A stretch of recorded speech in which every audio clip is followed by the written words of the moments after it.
Already చెప్పినట్టు ఇంటికైతే వచ్చేసాము. అండ్ ఈవినింగ్ రిచువల్స్ ఉంటాయని చెప్పాను కదా, ఈవినింగ్ ఇట్లాంటి రిచువల్స్ ఉంటాయంట. సో నేనైతే ఫస్ట్ టైం ఇట్లా చూడ్డా. ఇక్కడ ఏం చేస్తారంటే ఫస్ట్ కొత్తగా పెళ్ళైన పెళ్లి కొడుకు పెళ్లి కూతురు ఆపోజిట్ లో కూర్చుని ఫస్ట్ పెళ్లి కొడుకు పెళ్లి కూతురు హెడ్ ఆయిల్ అయితే రాసి కోమ్ చేస్తాడు అనమాట హెయిర్. అండ్ అలాగే పెళ్లి కూతురు కూడా సేమ్ అలానే కోమ్ చేస్తది ఆయిల్ రాసి పెళ్లి కొడుకు.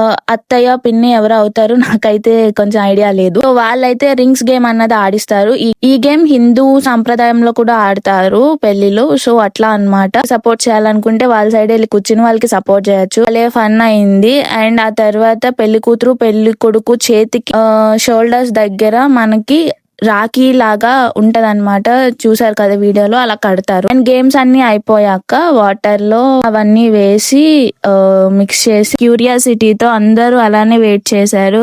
ఈవెన్ దో అబ్బాయి చాలా ట్రై చేశాడు, బట్ ఎప్పటికైనా అమ్మాయిలు పై చేయ కాబట్టి అమ్మాయి గెలిచింది. జస్ట్ ఫర్ ఫర్ లాస్ట్ లో పెద్దవాళ్ళ ఆశీర్వాదాలు తీసుకున్నారు. అండ్ పెళ్లి కొడుకు చెల్లి ఒక చిన్న ప్రెజెంట్ చేసింది ఇద్దరికి. సో ఇట్లాగైతే యాక్టివిటీస్ అయితే కంప్లీట్ చేశారు. ఇలా రిచువల్స్ అయితే కంప్లీట్ అయ్యాయి. అండ్ మీరు ఎప్పుడైనా మీ ముస్లిం సంప్రదాయాల్లో మీరు ఇట్లాంటి రిచువల్స్ చూస్తుంటే మీకు ఎలా అనిపించిందో కామెంట్ సెక్షన్ లో కామెంట్ చేయడం అస్సలు మర్చిపోకండి.